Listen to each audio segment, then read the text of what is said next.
그 어떤 10분보다 알찬 10분 뉴스아이키 갑타임 오윤혜 씨 나오셨습니다. 안녕하세요. 네, 여러분 금요일입니다. 오윤혜입니다. 반갑습니다. 네. 주말엔 또 저는 우리 김남매들을 어떻게 모셔야 될지. 김남매. 제가 얼마나 월요일을 기다리는지 아시죠? 여러분들은 제목까지 주말 푹 쉬시길 바랍니다. 알겠습니다. 네. 자, 우리 김남매를 주말 내내 책임지셔야 될 오윤혜 씨가 본 오늘의 뉴스는 어떤 게 있습니까? 정말 2023년도가 맞는지 또 한 번 의심스러운 진짜 뉴스가 매일매일 다채롭습니다. 예. 경북 경산시에서 이제 시민 독서 감상문 대회를 열었습니다. 네. 여기에 30여 권의 이제 선정 도서를 하고 그리고 네. 여기에서 시민들은 이 선정 도서 중에서 원하는 책을 읽고 도서 감상문을 제출하면 되는 그런 대회예요. 그런데 여기에 이제 조국, 유시민 등등의 좌편향의 도서가 선정되어 있다라는 민원이 제기됐다고 합니다. 그래서 그 민원을 아주 친절하게 받아가지고 그 부분들은 다 삭제가 되는 이런 일이 일어났는데 조금 보니까 극우 보수로 알려진 모 고등학교 이사장님이 아주 심기가 불편하셨나 봐요. 선정 도서 목록이 너무 좌편향이다. 이거 주최 측이 지역신문이라서 시정 비판 입막음용으로 돈을 줬을 것이다. 언론을 통해서 주장을 했고 아주 불편한 심기를 드러냈습니다. 그래서 경산시 관계자가 10여 명의 반복된 항의 민원이 있었다 사실은. 그래서 행사 주최 측에 좀 권고를 했는데 그 행사 주최 측에서는 경산시로부터 권고를 받았지만 우리가 여기서 지원을 받는 입장이다 보니 압박감을 느껴 수정을 했다라고 보도를 했습니다. 좀 한숨이 나오는데요. 아니 저는 딴 네. 거보다도 이 극우 보수로 알려진 모 고등학교 이사장님이 한 10명 정도가 네. 반복적으로 민원을 제기했다는 맞아요. 거잖아요. 네. 업체에서는 이런 분들을 뭐라고 얘기를 하냐면 블랙 컨슈머라고 합니다. 네. 예. 이 반복적으로 실제로는 권한으로 보장되어 있지 않은 이야기를 해서 반복적으로 이거는 이제 행정을 방해하는 거예요, 사실은. 그리고 심지어 어찌 이 보면. 사람들이 정확하게 경산 시민인지 우리가 다 확인해 보지도 않은 상태고. 그다음에 근데 이분이 본인이 그런 걸 떠나서 언론에다 이렇게 얘기했잖아요. 보수 성향이 강하다는 경북에서도 버젓이 이런 일이 벌어지고 있다. 경북에 계신 분들을 한꺼번에 매기는 거예요. 그래, 이렇게 되면은 경북 분들 어떻게 되는 겁니까? 경북 분들은 대구 경북 출신인 유시민 이사장이 쓴 책도 절대 읽으면 안 경북에선 되고. 절대 읽으면 안 되고 어찌 경북 사람이 유시민의 책을 읽다니 조국 책을 읽다니 어찌 빨갱이 이러면서 아니 저는 당황스러운 게 이 부분이 좀 그랬어. 10명의 10여 명의 반복된 항의 민원. 지금 네. 경산 시민의 인구가요 28만 명입니다. 예. 그런데 이런 것들이 조금씩 좀 먹히고 있다라는 느낌을 제가 오늘 KBS 갔다 와서도 느꼈거든요.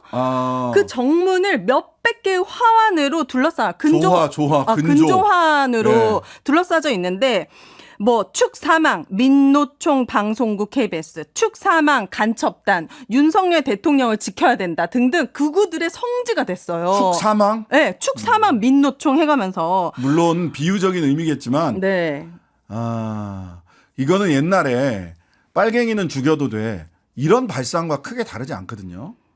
여기에 네. 그 노무현 그 유시민 작가의 나의 한국 현대사 조국 전 법무부 장관의 법고전 산책, 네. 그다음에 문재인 전 대통령 평산 책방의 첫 손님이었던 정지아 작가의 아버지의 해방일지 등이 선정됐었죠. 예, 선정됐는데 이거 빼라고 했던 거 아니에요. 네, 맞아요. 어떻게 경북에서 이런 책을 읽을 수가 있는가. 정말 경북 분들 제가 다 미안하고 막 제가 몸둘 바를 모르겠는데 경북 네. 사람들은 한꺼번에 그냥 한 방에 물 먹여버리는 일인데 네. 경북은 뭐 책도 못 읽는답니까? 이런 걸 판단할 능력이 없다는 거 아니에요. 말을 하자면 책을 내놓고 그 책에 따라서 이 책을 선택할지 말지는 네. 본인의 선택이에요. 당연하죠. 그러면 이제 이분은 어떻게 생각하냐면 경북 사람들은 유시민의 책이나 정지아 작가의 책이나 조국 전 법무부 장관의 책을 읽으면 머리가 빨갛게 물드는 바보 멍충이 취급을 하는 겁니다. 이 책이 편향됐다라는 판단도 경북에 계신 그분들이 하는 거고요. 이 책이 제대로 됐구나, 좋은 책이구나라는 판단도 네. 경북에 계신 대한민국에 있는 국민 개개인이 하는 겁니다. 그러니까요. 왜 이렇게 오지랖이세요? 이렇게 극단적 사고를 가지신 분들의 특징이 뭐냐면 잘 뭉치고 목소리가 너무 커. 그리고 여기저기 엄청 적극적으로 움직이잖아요. 그러다 보니까 지금 이런 어떻게 보면은 정말 순수했던 도서 감상문 대회 자체가 얼룩져 버렸고 KBS도 방송국도 공정 보도 언론을 지키려고 했던 언론인들이 이런 부분에 환멸을 느끼고 점점 떠나버린다면 과연 무엇이 남을 것인가. 정말 품위 없게 염치나 부끄러움을 모르는 이런 사람들의 목소리에 우리가 절대 귀 기울이면 안 된다 생각해 봅니다. 이분은 보니까 본인이 하는 말이 소위 윤석열 대통령께서 얘기하는 자유민주주의의 기본은 네. 정치 사상의 자유, 양심의 자유, 있죠. 표현의 자유에서 네. 나오는 거거든요. 근데 그게 뭔지 몰라요. 반윤 세력입니다. 자기도 이런 걸 이 일을 항의를 할 수 있는 자유가 있다. 선택적으로 자유를 취하는 것 같아요. 아니, 본인의 자유만 생각하는 그러니까요. 거지. 표현의 자유, 양심의 자유, 정치 사상의 자유는 자유민주주의의 기본이에요. 심지어는 일리노이주에서는요, 학교 공립도서관이 어떠한 책도 금지 도서로 지정할 수 없는 법을 만들었어요.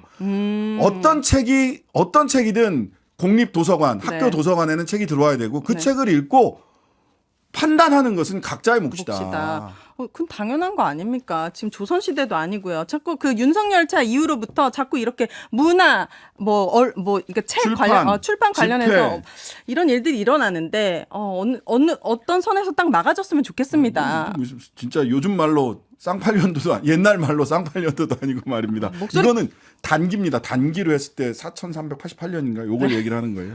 1960년대, 70년대를 쌍팔년도라고 얘기하는 겁니다. 그래서 네, 이렇게 목소리 큰 사람들 앞에서 우리가 지지 않는 그런 세상이 됐으면 좋겠고 네네. 또 하나는 세금 도둑 잡아라라는 시민단체가 네네. 승소했지 않습니까? 윤석열 대통령 검찰총장 시절에 이거 특수활동비 내용을 공개하라라고 네. 했는데 그래서 드디어 공개가 되긴 했나 봅니다. 맞습니다. 자, 2개월 만에 하승수 변호사에게 자료가 전달이 됐는데 이게 파일이 아니라 복사본으로 16,735장이 전달이 됐고 아직도 이게 복사 기한이 좀 걸려서 특정 업무 경비는 지금 대검은 6개월분 서울중앙지검은 3개월분만 이렇게 또 줬다고 합니다. 그럼 이걸 전체 아마 2년간을 아마 달라고 네네 했을 맞아요. 거예요. 2017년도부터 19년도까지. 19년까지. 네. 그러면 이제 지금이 만 몇 페이지가 나왔으니까 네, 16,735장. 16,700.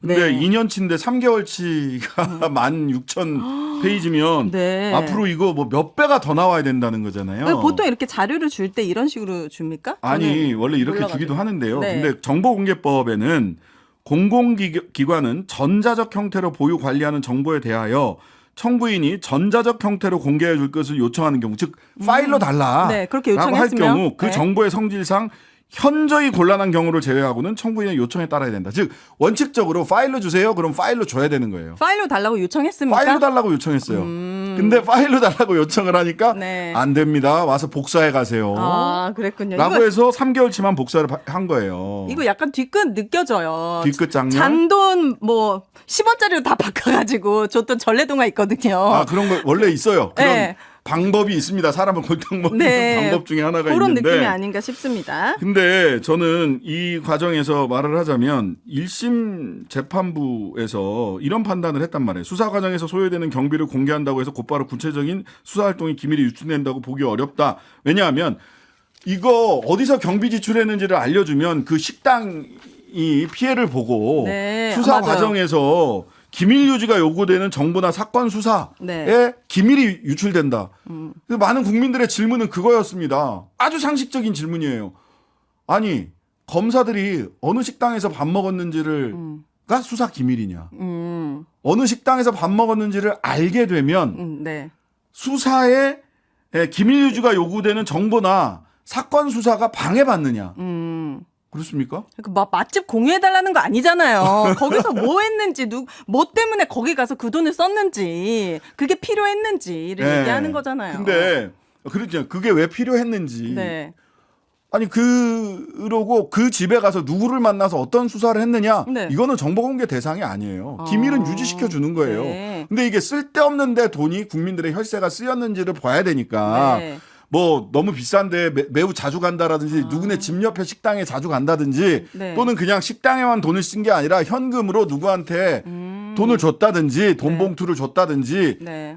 경력금으로 돈을 줬다든지 이런 것들이 과거의 관행처럼 쭉 이어져 내려왔는데 네. 그게 그 업추비나 네네. 또는 이 특활비 원칙에 지출 원칙에 안 맞거든요. 그거 확인하겠다는 거예요. 네. 이거 확인할 수 있을까요? 봐야죠. 우리 하승수 변호사하고 이 우리 그 시민단체에서 세금 도둑 네. 잡아라. 네. 그래서 또 열심히 들여다보고 있다니까 결과 나오는 대로 저희들도 한번 하 변호사님 모시고 자세한 이야기 한번 들어보도록 하겠습니다.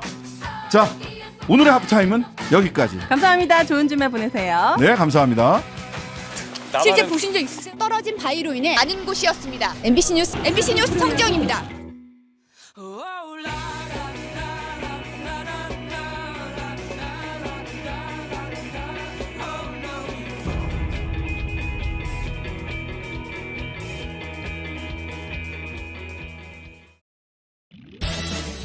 하루 종일 기다려지는 진짜 시사. 평일 저녁 6시 5분 신장식의 뉴스 하이킥.